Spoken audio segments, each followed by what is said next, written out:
किसी सभा में राजा दक्ष को भगवान शिव ने सम्मान नहीं किया। इस कारण से उन्होंने अपना बदला लेने के कारण राजा दक्ष ने अपने यहां एक आयोजन रखा है, एक यज्ञ रखी और इसमें सबको बुलाया, लेकिन भगवान शिव को आमंत्रित नहीं किया। पूरे विश्व के देव नर गंधर्व किन्नर सब आ रहे हैं, लेकिन राजा दक्ष ने शिव को और माता सती को नहीं बुलाया। आज सती अपने मन ही मन विचार कर रही हैं और मन ही मन अंदर से बहुत परेशान हो रही हैं कि मैं अपने पिता के घर जाना तो चाहती हूं, पर जाऊं कैसे, बुलौआ नहीं आया। और मैंने कभी मांगा क्या था, जब मेरी विदाई हो रही थी तो मैंने पिताजी से कहा था कि मुझे कुछ और देना या न देना, अपने मां के घर आने का अवसर जरूर देना। हाँ, भूले न जाना।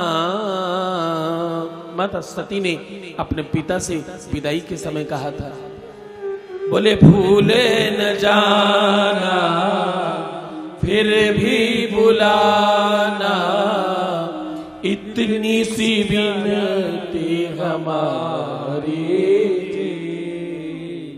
चले जाएंगे हम पिया जी के संग,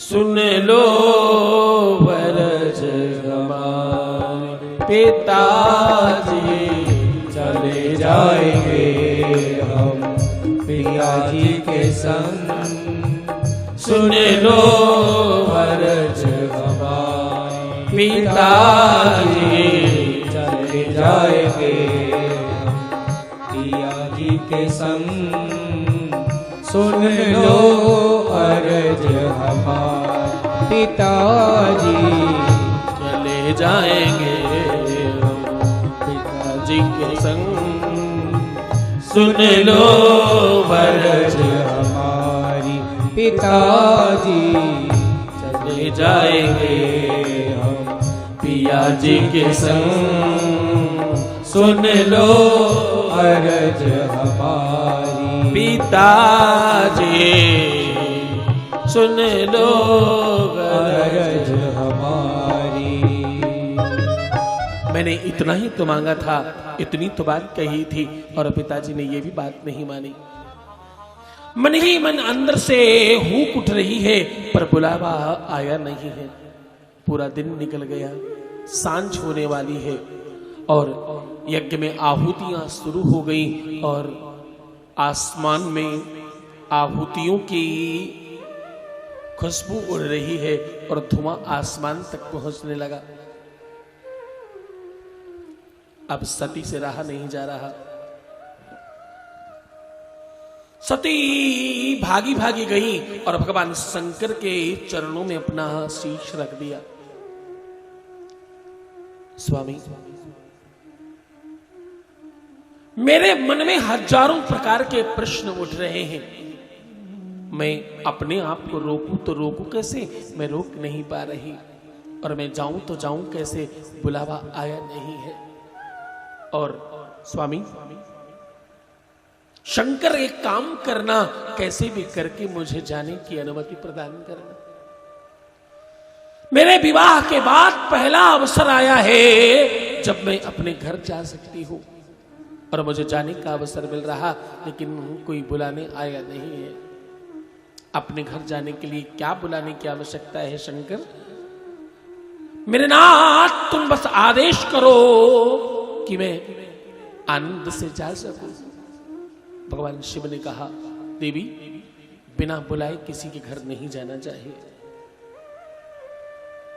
बिना बुलाए जाकर सम्मान नहीं मिलता देवी। बोले किसी के घर जाओ और वो तुम्हें आदर सम्मान से ना देखे, ऐसा अच्छा नहीं होता। बोले आवत ही हर से नहीं,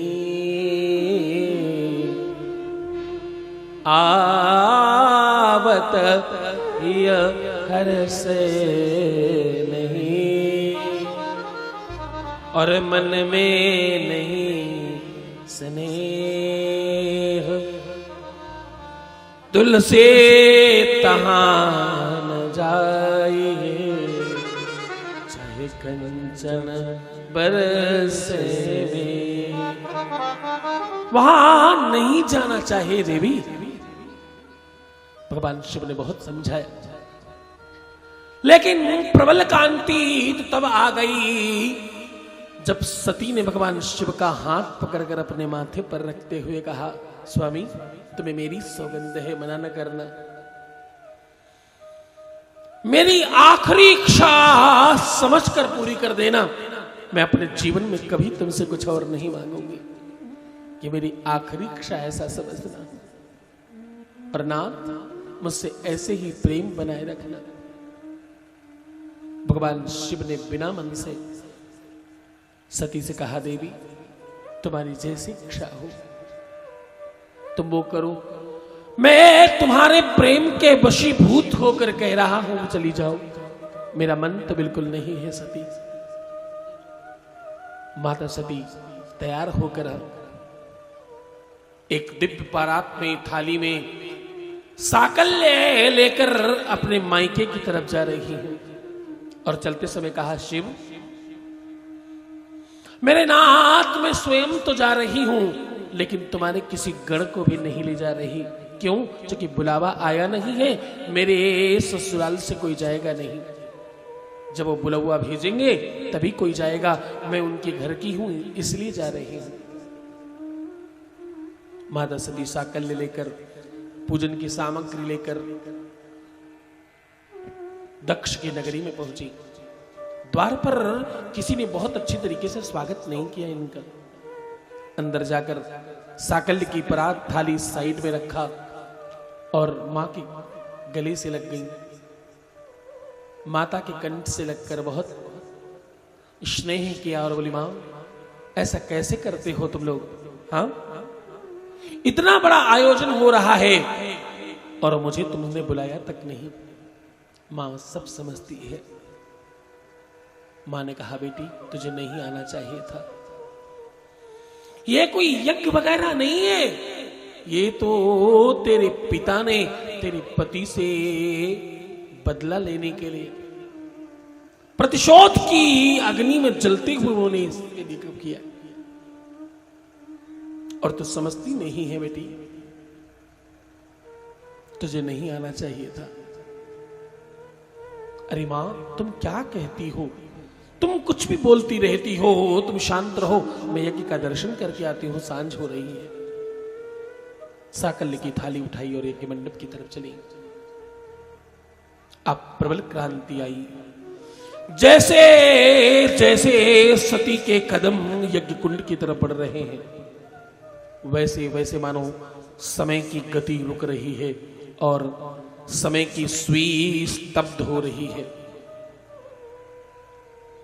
यज्ञ मंडप में सती ने प्रवेश किया। जैसे ही यज्ञ मंडप के अंदर सती पहुंची, उन्होंने देखा सामने दाहिनी तरफ, बाईं तरफ और पीछे की तरफ चारों तरफ घूम घूम कर देख रही हैं। भगवान शंकर का स्थान नहीं है। सारे देवताओं का स्थान है, लेकिन भगवान शंकर का स्थान नहीं है।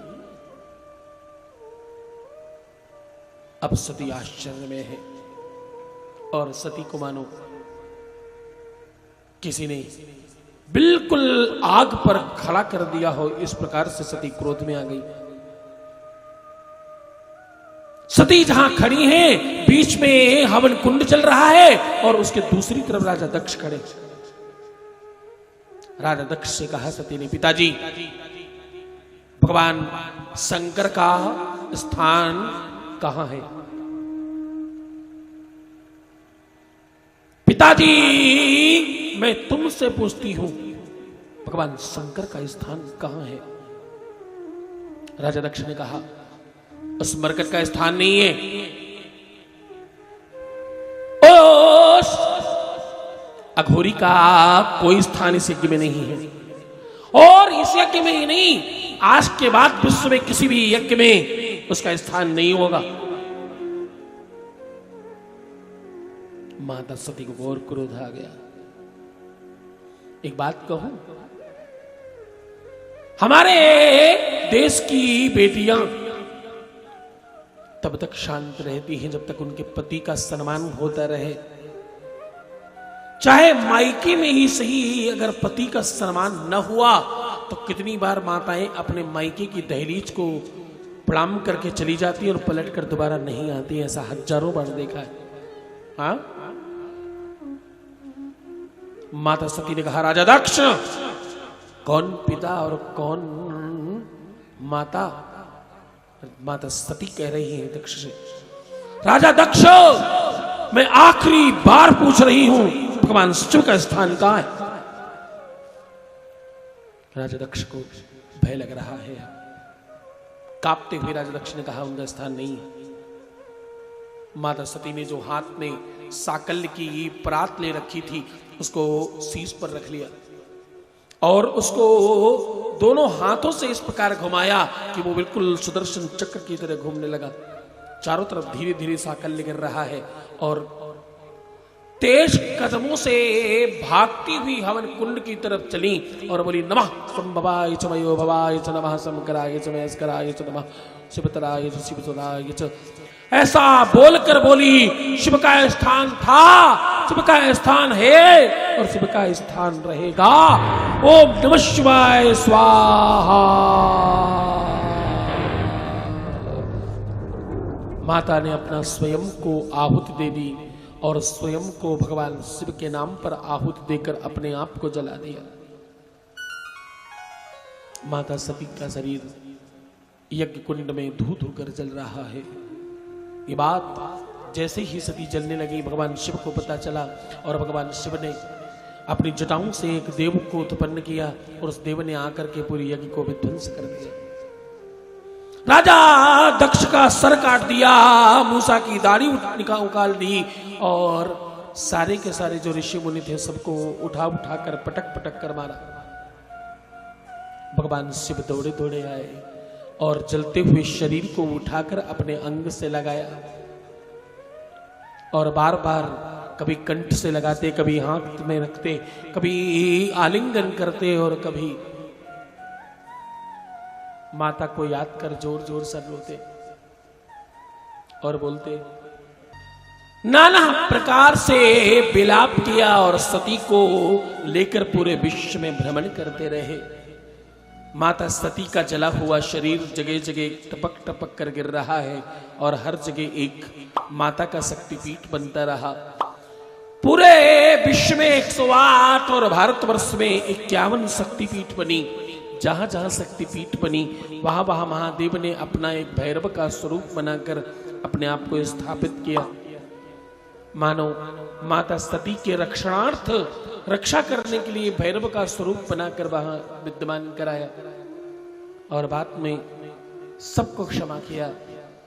राजा दक्ष का जो सर काट दिया था, बाद में विनती करने के बाद उनको बकरे का सर लगाया और कहते भगवान शिव को जो बकरे के आवाज से मनाता है भगवान शिव जल्दी मान जाते हैं। हाँ, इसलिए शिव भक्त हमेशा जब शिव की पूजा करते तो बकरे की आवाज निकालकर महादेव को मनाने की कोशिश करते। कालांतर तक महादेव इसी तरह से भ्रमण करते रहे और बाद में शमशान में जाकर के निवास किया। हर जलती हुई चिता में माता सती का दर्शन करने लगे और हर चिता से उठाकर भस्म को अपने शरीर में लगाने लग गए। कालांतर तक महादेव ने अपने शरीर पर जल नहीं गिराया, इसलिए एक स्वरूप उनका अवघड़ का हुआ, अघोर का हुआ। सूत जी महाराज कहते हैं, सौनकादिक ऋषियों, महादेव के जीवन में ये संकट आया इसलिए वो हर तरह के संकटों को समझते हैं और उसका समाधान के लिए हमेशा आशीष देते रहते हैं।